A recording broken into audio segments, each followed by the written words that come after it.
Hello, it's May 30th of 2022, and it's a nice spring summery day. It's not full sun, but it's nice and warm, and everything's good. And today we're working at this here little gem. I just picked this up over this weekend, Friday, I guess it was.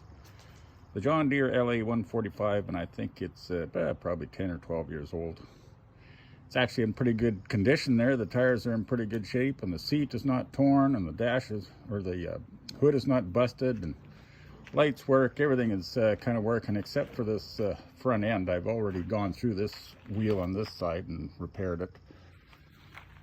But on this side, I got it off. The whole steering, you know, the pins and everything pulled out of there, the spindle. Got that out, and we'll walk over here to the work bench, and I'll show you.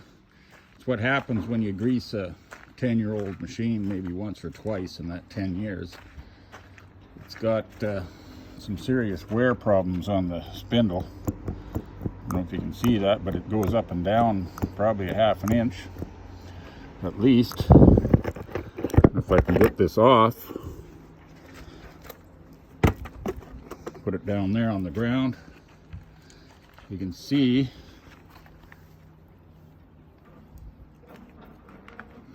that this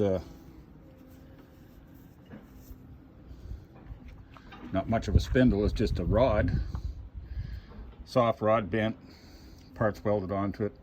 You just stamped off some pretty cheap stuff for a lawnmower, of course, even if it's John Deere. The grease that's on there is because I greased it yesterday before I could see the wheels are pretty wonky and wobbly. And I did cut a little bit of, you know, down the lane and stuff like that. But here, what we're going to do, I already did the one side. I got the settling out. I'm going to braze it, fill all that worn out gap up, and file it off, and put it all back together. Hopefully it's going to work. Well, I believe it will. We'll just keep it greased. And on the inside of this wheel, I'll just flip it over. There's a grease zerk there. After 12 years, it's got mostly yellow paint on it. You know, not been greased very often at any rate, but John Deere, I guess they put the grease zerks on the inside of the wheel so they're out of sight, out of mind.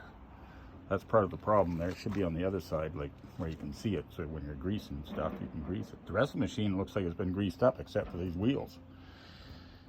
But anyway, that's what we're up to today. We're going to braze this up and get that on and go for a little lawnmower cruise. Catch you later.